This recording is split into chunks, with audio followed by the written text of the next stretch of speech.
Hi అండి. Welcome back to our channel. ఈరోజు వీడియోలో రోటీ, పుల్కా, చపాతీ, కొబ్బెరన్నం, మెయిన్‌గా కొబ్బెరన్నం, బిర్యానీ ఎందులోకైనా సూపర్ టేస్టీగా ఉండే ఎగ్ కర్రీ కొంచెం డిఫరెంట్‌గా సూపర్ టేస్టీగా ఉంటుంది. ఒకసారి ఈ వేలో ట్రై చేయండి.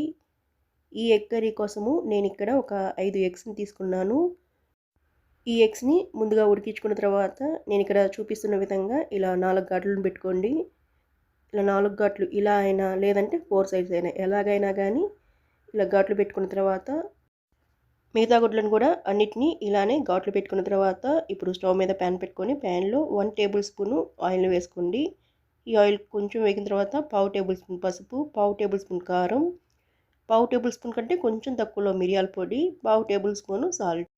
ఫ్లేమ్ని లోలో పెట్టుకొని మొత్తము మిక్స్ అయ్యేలాగా కలుపుకున్న తర్వాత ఎగ్స్ని ఇందులో వేసుకోండి. ఈ ఎగ్స్‌కి ఈ ఉప్పు, కారము మొత్తము పట్టేలాగా అలాగే ఎగ్స్ కొంచెం క్రిస్పీగా టర్న్ అయ్యేంత వరకు వేయించుకొని పక్కన పెట్టుకోండి. ఇప్పుడు మరో కడాయి తీసుకొని అందులో 3 టేబుల్ స్పూన్ ఆయిల్ వేసుకోండి. ఈ ఆయిల్ కొంచెం వేగిన తర్వాత 3 మీడియం సైజు ఉల్లిపాయలని ఇలా సన్నగా పొడవుగా కట్ చేసుకోండి. అలాగే పచ్చిమిర్చిని కూడా 3 నేను ఇక్కడ తీసుకున్న పచ్చిమిర్చి కొంచెం పెద్ద సైజు అందుకని తుంచుకొని తీసుకున్నాను. అలాగే మిడిల్లో కూడా కట్ చేసుకొని తీసుకున్నాను. ఎలాగైనా పచ్చిమిర్చిని ఒక 3 పచ్చిమిర్చిని తీసుకోండి. ఇందులోనే 1 టేబుల్ స్పూను జీడిపప్పు, 1 టేబుల్ స్పూను సన్ఫ్లవర్ పంకిన్ ఈ రెండింటిని కలిపి 1 టేబుల్ స్పూను, 1 ఇంచు చెక్క, 3 యాలకులు, 4 లవంగాలు. ఉల్లిపాయ ఎక్కువగా వేగనవసరం లేదు. ఈ ఉల్లిపాయ కొంచెం లైట్గా మెత్తగా అయ్యేంత వరకు వేయించుకున్న తర్వాత ఇందులోనే 1/2 టేబుల్ స్పూను షాజీరాని కూడా వేసుకొని మెత్తగా అయ్యేంత వరకు వేయించుకోండి. లాస్ట్లో కొత్తిమీరని కూడా వేసుకొని 1 కప్పు కొత్తిమీరని తీసుకోండి. ఈ కొత్తిమీర కొంచెం మిక్స్ అయ్యేలాగా కలుపుకుంటే సరిపోతుంది. ఇలా కలుపుకున్న తర్వాత స్టవ్ ఆఫ్ చేసుకొని పూర్తిగా చల్లారిన తర్వాత మిక్సీ పట్టుకోండి. ఇప్పుడు మిక్సీ జార్లో 1 ఇంచు అల్లం ముక్క ఇలా సన్నగా ముక్కలుగా కట్ చేసుకొని తీసుకోండి. 7 వెల్లుల్లి రెబ్బలు, అలాగే ఫ్రై చేసి పెట్టుకున్న ఆనియన్ కూడా వేసుకొని ఈ కర్రీకి ఈ ఆనియన్ పేస్టే మెయిన్ కాబట్టి ఈ పేస్ట్ని ఇంకొంచెం టేస్టీగా చేయడానికి ఇందులో పాలమీగడ ఒక 1 టేబుల్ స్పూన్ వరకు వేసుకోండి. ఈ పాలమీగడ వేయడం వల్ల టేస్ట్ అనేది సూపర్గా ఉంటుంది. అలాగే 2 టేబుల్ స్పూను పెరుగును కూడా వేసుకోండి. మెత్తటి పేస్ట్ వచ్చేలాగా మిక్సీ పట్టుకోండి. ఒక 2 to 3 టేబుల్ స్పూను వాటర్ని కూడా యాడ్ చేసుకొని నేను ఇక్కడ చూపిస్తున్న ఈ కన్సిస్టెన్సీ మెత్తని పేస్ట్ వచ్చేలాగా మిక్సీ పట్టుకోండి. ఈ పేస్ట్ని పక్కన పెట్టుకొని ఇప్పుడు అదే కడాయిలో 3 టేబుల్ స్పూను ఆయిల్ని వేసుకోండి. ఇందులోనే 1 టేబుల్ స్పూను జీలకర్ర, ఈ జీలకర్ర కొంచెం వేగిన తర్వాత ఒక మీడియం సైజు ఉల్లిపాయ ఎంత వీలైతే అంత సన్నగా కట్ చేసుకొని తీసుకోండి.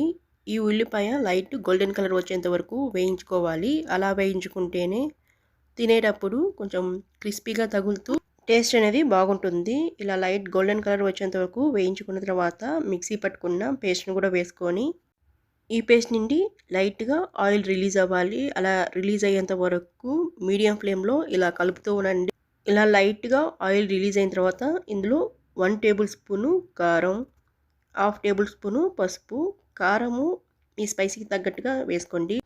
స్పైస్ ఎక్కువ తినే వాళ్ళకి 1 టేబుల్ స్పూన్ కారము కరెక్ట్గా సరిపోతుంది. కొంచెం స్పైస్ తక్కువ తినే వాళ్ళకి 3/4 టేబుల్ స్పూన్ వరకు వేసుకోండి.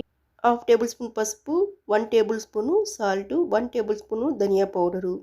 జీలకర్రని మనం ఫస్ట్ వేసుకున్నాం కాబట్టి జీలకర్ర పొడిని వేసుకోవట్లేదండి. ఒకవేళ మీరు ఫస్ట్ జీలకర్రని వేసుకోకపోతే జీలకర్ర పౌడర్ని ఒక 1/2 టేబుల్ స్పూన్ వరకు వేసుకొని మొత్తము మిక్స్ అయ్యేలాగా కలుపుకున్న తర్వాత మీ గ్రేవీకి తగ్గట్టుగా వాటర్ని యాడ్ చేసుకోండి. మనం ఇక్కడ జీడిపప్పు వేసాం కాబట్టి వాటర్ని ఎంత వేసినా కూడా గ్రేవీ అనేది థిక్నెస్ వస్తుంది కాబట్టి కొంచెం ఎక్కువగానే వాటర్ని వేసుకోండి. మిక్సీ జార్లో వాటర్ పోసుకొని ఆ వాటర్ని మరో పావు గ్లాస్ వాటర్ని యాడ్ చేశాను. ఈ వాటర్ వేసిన తర్వాత మొత్తము కలుపుకున్న తర్వాత మూత పెట్టుకొని కర్రీ నుండి ఆయిల్ సపరేట్ అయ్యేంత వరకు ఉడికించుకున్న తర్వాత ఇందులో ఆల్రెడీ ఉడికించుకొని ఫ్రై చేసి పెట్టుకున్న ఎగ్స్ని కూడా వేసుకొని ఈ ఎగ్స్కి గ్రేవీ మొత్తము పట్టేలాగా ఇలా మొత్తం మిక్స్ చేసుకున్న తర్వాత ఇందులో 1/2 టేబుల్ స్పూను గరం మసాలా, అలాగే 1/2 టేబుల్ స్పూను కస్తూరి మేతి ఇలా క్రష్ చేసుకొని తీసుకోండి. ఈ కస్తూరి మేతిని కూడా వేసుకున్న తర్వాత మొత్తము మిక్స్ అయ్యేలాగా కలుపుకొని మూత పెట్టుకొని లో ఫ్లేమ్లో ఒక 2 to 3 మినిట్స్ ఎక్కువగా కుక్ చేయకుండా 3 మినిట్స్కి మూత తీసి స్టవ్ ఆఫ్ చేసుకోండి. ఈ కర్రీ రెస్టారెంట్కి మించిన టేస్ట్తో ఉంటుంది. ఒకసారి ట్రై చేయండి. ట్రై చేసిన తర్వాత ఎలా వచ్చిందో నాకు కామెంట్ బాక్స్లో కామెంట్ చేయండి. ఈ వీడియో కనుక నచ్చితే ఒక లైక్ చేయండి. మీ ఫ్రెండ్స్ రిలేటివ్స్కి షేర్ చేయండి. మరిన్ని టేస్టీ అండ్ ఈజీ రెసిపీస్ కోసం మీ ఆరు రుచుల్ని సబ్స్క్రైబ్ చేసుకోండి. పక్కనే ఉన్న బెల్ ఐకాన్ సింబల్ని క్లిక్ చేయడం వల్ల నేను చేసే ప్రతి ఒక్క వీడియో మీకు నోటిఫికేషన్ కింద వస్తుంది. Thank you.